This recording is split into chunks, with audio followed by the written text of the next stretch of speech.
નમસ્કાર વિદ્યાર્થી મિત્રો, હું Dave Noble school and Vasudev વિદ્યાલય વતી આપ સૌનું હાર્દિક સ્વાગત કરું છું. આજે આપણે ધોરણ 10 વિષય સંસ્કૃતમાં 8મું નાટક જોઈએ, સાક્ષીભૂત મનુષ્ય. સાક્ષીભૂત મનુષ્ય. જે પહેલા ગુણભારની ચર્ચા કરીએ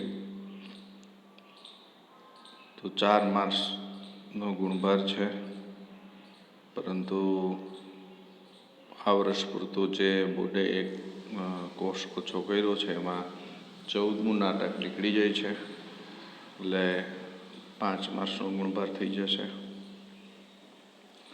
જે આપને સેક્શન સીમાં ખાસ નાટકનું ભાષાંતર માટે ધ્યાનમાં લેવાનું છે. ત્યાર પછી ગુજરાતી પ્રશ્ન છે, ટૂંક નોંધ છે, એ ખાસ આમાંથી પૂછી શકાય. સેક્શન સીમાં જે ગુજરાતી વાક્યનું સંસ્કૃત બનાવવાનું, એ પણ એક વાક્ય આમાંથી પૂછી શકાય એવું છે. સ્વાધ્યાયમાં પહેલાં 4 વાક્યો ખાસ ધ્યાનમાં રાખવા. જોઈએ તો સાક્ષીભૂત મનુષ્ય. સાક્ષી બનેલો માણસ. કેનો સાક્ષી બનેલો માણસ? અકસ્માતનો સાક્ષી બનેલો. આજે વિજ્ઞાન અને ટેકનોલોજીના કારણે ઘણી બધી સુવિધાઓ વધતી જાય છે, પણ એની સામે એટલી જ દુવિધાઓ પણ વધે છે. પહેલાંના સમયમાં એક જગ્યાએથી બીજી જગ્યાએ જવા માટે કોઈ એટલી સુવિધા નહોતી, વાહનો નહોતા, રોડ રસ્તા પણ એટલા સારા નહોતા. આજે એ બધું છે, તો એની સામે એક દુવિધા, એક મુશ્કેલી વધતી જાય છે: દુર્ઘટના.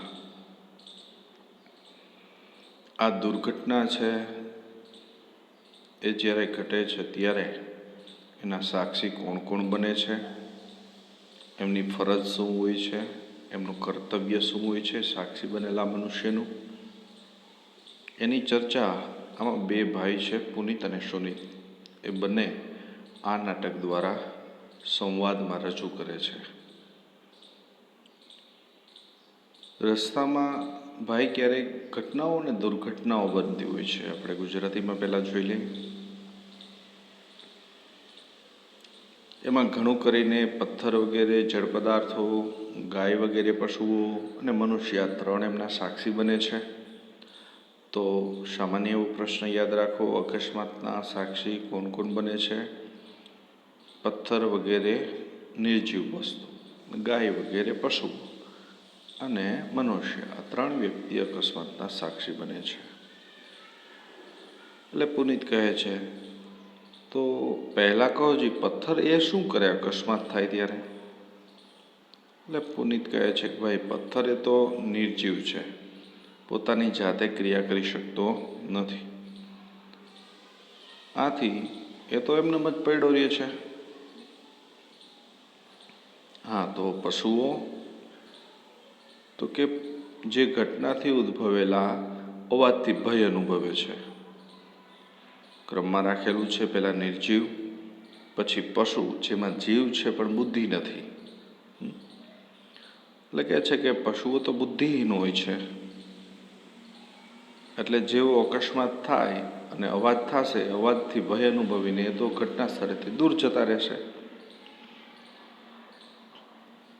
એટલે સુનિત કહે, આપ સાચું કહો છો, ગાય વગેરે પશુઓ તો બુદ્ધિહીન હોય છે, પરંતુ જ્યારે કોઈ માણસ, બુદ્ધિશાળી માણસ જ્યારે આવું વર્તન કરે છે ત્યારે, કે અકસ્માતને જોઈને ઊભા નથી રહેતા અથવા જતા રહે છે, તો એનામાં પશુમાં કોઈ ફરક નથી.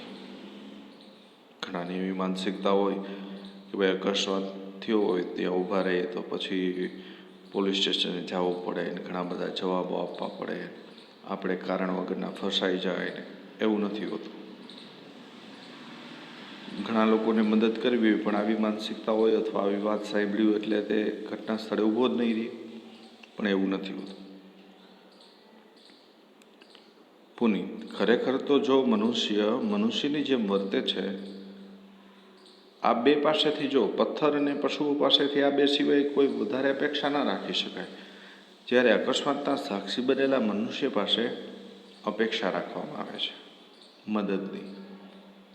અને આજે તો ઘણી બધી સારી સુવિધા થઈ ગઈ છે.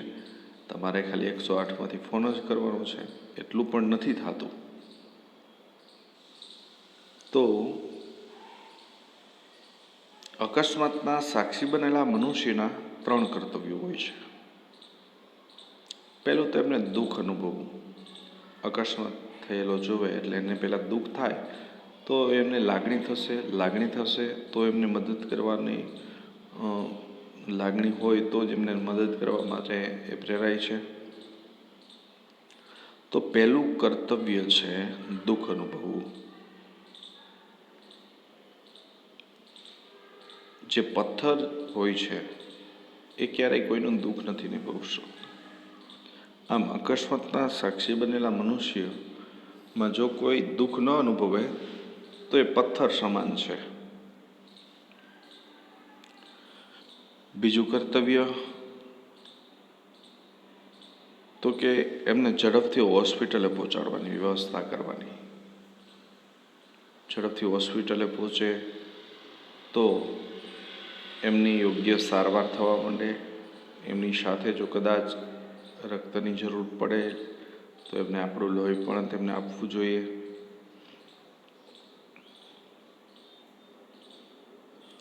અને ત્યાર પછી એના પરિવારના લોકોને જાણ કરવી જોઈએ, જેનાથી એના પરિવારના લોકો ત્યાં આવી અને એમને એક વિશેષ સહાયરૂપ બને છે.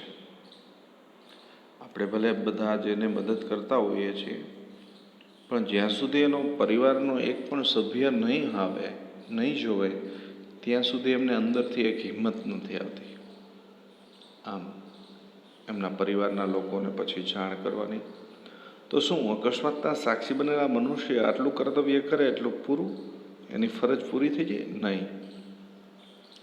જો દુઃખ અનુભવીએ, હોસ્પિટલે પહોંચાડીએ, રક્તની જરૂર હોય તો આપીએ, એના પરિવારના લોકોને જાણ કરીએ અને પછી આપણે જતા રહીએ, ત્યાં આપણું કર્તવ્ય પૂરું નથી થતું.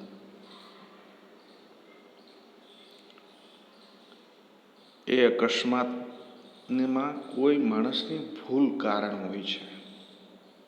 એ ભૂલ આપણે જાણવી જોઈએ અને હવે પછી હું ક્યારેય આવી ભૂલ નહીં કરું એવો બોધ પણ આપણે મેળવવો જોઈએ.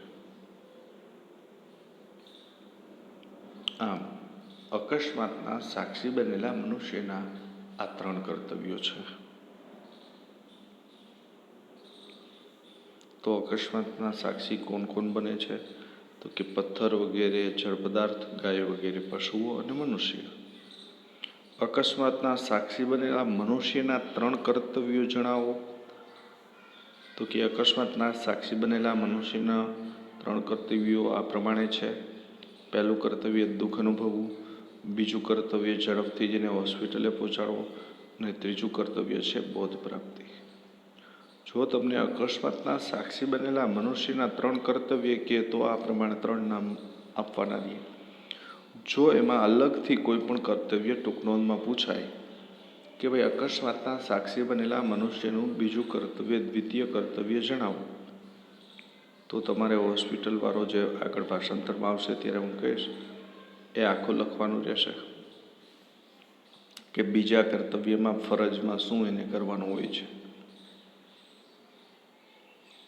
તો આ પાઠ ખાસ તમારે સી સેક્શનમાં ભાષાંતર, ગુજરાતી પ્રશ્ન, અકસ્માતના સાક્ષી બનેલા મનુષ્યનું બીજું કર્તવ્ય આવી ટૂંક નોંધ પૂછાઈ ગઈ છે બોર્ડમાં.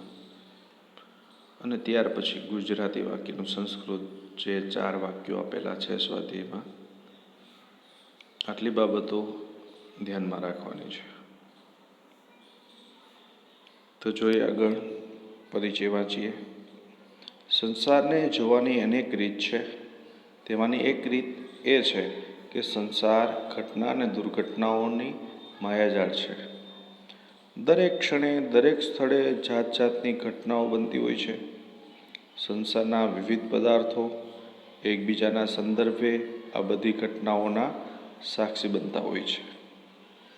આવા સાક્ષીઓમાં પથ્થર જેવા જળ પદાર્થો, પશુ પક્ષી અને મનુષ્ય જેવા ચેતન પદાર્થોનો સમાવેશ થાય છે. પોતાની લાક્ષણિકતાને કારણે આ સાક્ષીભૂત પદાર્થો જુદી જુદી ભૂમિકા અદા કરતા હોય છે. પથ્થર વગેરે જળ પદાર્થો કશું જ કર્યા વિના નિષ્ક્રિય રહીને જે તે ઘટનાના સાક્ષી બને છે. ગાય વગેરે જેવા પશુઓ ઘટનાના સ્થળથી દૂર ભાગીને પોતાની જાતને સાચવી લેવાનો ઉપક્રમ આદરે છે. આ બંને પદાર્થો પાસે આ સિવાય બીજી કોઈ આશા રાખી શકાતી નથી. પરંતુ માણસની સ્થિતિ આ બંને કરતાં જરા જુદા પ્રકારની છે. જેમ કે દુર્ઘટનાનો સાક્ષી બનેલો માણસ દુર્ઘટનાગ્રસ્તને જોઈને તેના દુઃખથી પોતે પણ દુઃખની અનુભૂતિ કરતો હોય છે.